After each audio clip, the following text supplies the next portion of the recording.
The first night, it was just a dare. The second night, I heard giggling in my room. By the third night, I saw her at the end of my bed. And by the fourth, my friends were gone, and their names were carved into a grave. We were college kids, 19, 20. Too old for ghost stories, too young to know how wrong we were. Marcus was the one who dared us. Midnight, Hillcrest Cemetery. You bring something back, or you're nothing. We laughed, pretended it was a joke. But when you're 19, you'll do anything not to look scared. So that night it was me, Marcus, and Sarah. 3 flashlights, 3 idiots pushing open iron gates that screamed like metal in pain. The air inside was colder. The silence felt alive. Marcus nudged me. Go on, grab something. I don't know why I chose that grave. It was small, a child's. The stone was cracked, the name almost gone. Hanging from the cross was a rusted silver locket. I slipped it into my hoodie pocket. The ground lifted, just a little, as if a breath rose under the soil. Then we heard it. Footsteps crunching gravel, slow and deliberate, pacing between the stones. Who's there? Marcus called, trying to sound brave. No answer. Just the faintest humming, a child's tune somewhere to our left. My beam jittered across the markers and caught a pale shape. A little girl stood between 2 tilted headstones, head cocked, dress torn, smiling too wide. My light blinked and she wasn't there. Enough, Sarah whispered. We need to go. Now. So we ran, laughing too loud, like laughter could drown what we'd seen. The giggling followed us to the gate. It sounded pleased. I should have thrown the locket away. I should have left it on the road. Instead, I put it on my desk and stared at it like it might blink first. That night, I woke to my desk chair turning by itself, slow and deliberate, the way someone sits down to watch you sleep. The locket had opened. Inside was a faded photo of a little girl. Her face was blurred, like breath on glass, but the smile stretched too far for a child's mouth. I snapped it shut and shoved it in the drawer. When I turned back, someone small was standing by the window. Still, facing me. I blinked. Empty window, night breathing through the screen.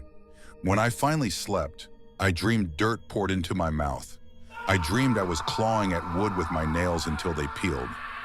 I woke gagging, spit gritty with soil, mud pressed under my fingernails like I'd been digging in my sleep. In the morning, Marcus didn't show. His roommates said he'd probably crashed with someone. Then they mentioned they'd heard him at 3 a.m. shouting, something scraping. I went to look. His door was locked. Through the little wired glass window, I saw the sheets twisted tight as if something had gripped them, dragging. Deep gouges raked the wood near the window frame. On the glass, a single muddy handprint, small, perfect. I hammered the door with my fist. Marcus! From inside came a sound like a body sliding across carpet. A thud. The lock clicked itself. When the RA finally got it open, the window was blown outward and the room was empty. Sarah and I decided to stay together that night. We left the lights on. We pushed a chair under the handle. We promised each other we were fine. At 1:11 a.m., RA footsteps started in the hallway. Slow. Heel, toe, heel, toe. They stopped outside the door. Something scratched long, slow strokes down the paint. Don't open it, Sarah whispered. I looked through the peephole. The hall was washed in fluorescent flicker, empty except for a little girl standing beneath the exit sign, head tilted, smiling up at the peephole like she knew I was there. When I flinched back, the scratching stopped. When I looked again, the hall was empty. At 2:44 a.m., the chair under our handle rattled. A giggle right at the door, small and breathy. At 3:17 a.m., Sarah's phone lit in her hand with a new message. She didn't type it. 4 words glowed up at us. It's in my room. That's not funny, I said. I'm not doing it, she said, voice flat. Then her blanket was yanked hard enough to throw it to the floor. Her hair lifted as if seized by invisible fingers and dragged her half off the bed. I grabbed her wrists, pulled back with everything I had. Something on the other end pulled harder. For a second, we both hung in the air between the bed and the door like a tug-of-war rope. "Let her go!" I shouted into empty air. The door blew open and slammed shut. In the silence afterward, I could hear Sarah breathing. Then I realized it was my own breath, fast and ragged, and I was on the floor alone. Her phone lay face down where it had fallen. The last photo in her gallery was of me, asleep, taken from the foot of my bed. In the shadow behind me in the photo, the girl crouched, smile splitting her face. By morning, I was the only one left. I took the locket to the stairwell and tried to smash it on the concrete. It bounced and skittered away with a metallic laugh. I heated it on the stove until it glowed dull red, and when it cooled, it was exactly the same. I threw it in the trash behind the dining hall. I watched a groundskeeper take the bin to the compactor. When I turned around, the locket was back on my desk, open, the photo girl closer than before, pressed to the glass as if trying to breathe through it. From then on, it didn't matter where I went. I heard small footsteps behind me that stopped when I stopped. I saw people glance past me, like someone short was standing at my shoulder. I felt a small hand close around my ankle when I tried to nap in a lecture hall and yanked me half off the seat. I fell hard enough to bruise both knees. When I looked, there were muddy prints drying on the tile, a trail that led nowhere and ended with 2 small heel marks pointing at me. I stopped sleeping. When I closed my eyes, the dream returned. I was in a box. Dirt poured over my face. Small hands patted the soil smooth. On the 4th night, I started back to the grave. I didn't decide. My feet just took me. I could hear the locket clicking open and closed in my pocket like teeth chattering. As I passed the arts building, I saw 2 people ahead by the bike racks. "Marcus?" I said, because even pale and wrong, I'd know his shape. He turned. His eyes were the color of dirty glass. Sarah stood beside him, hair hanging, head tilted to match the girl we'd seen. They smiled in perfect unison and spoke together in a breath that wasn't theirs. "One more." I ran.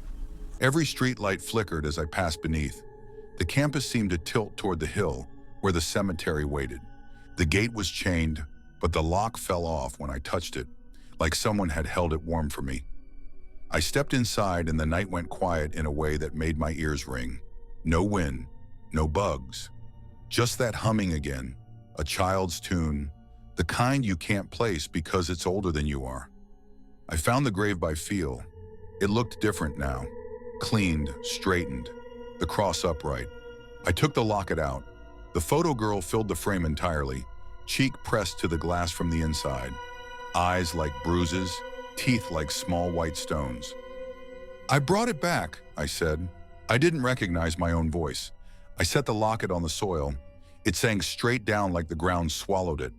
The earth rose beneath my hands. A small arm broke through the dirt to the elbow, pale, imperfect, and wrong, reaching, dirt crumbling from its fingers. It grabbed my wrist. It felt like holding a plastic doll left in a freezer.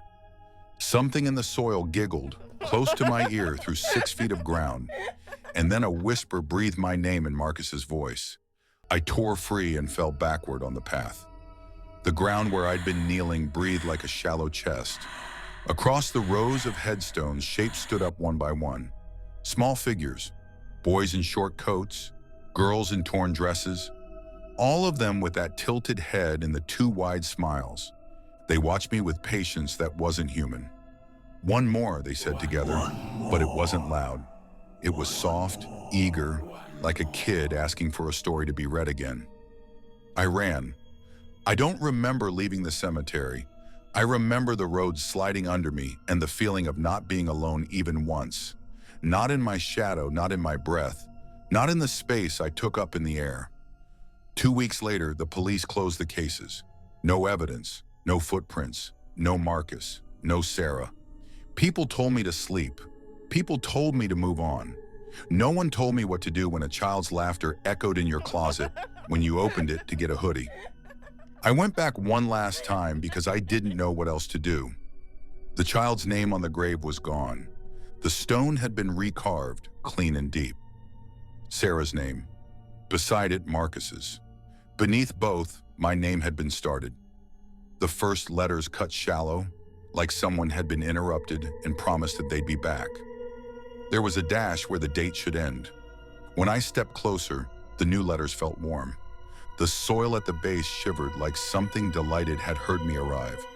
She's still up there, waiting. If you're still listening, you've survived another true horror from the dark side of the world. If this story haunted you, subscribe and like the video. Please leave a comment below. What would you do if something followed you home from the graveyard? I'm Joker, and I'll see you in the next story.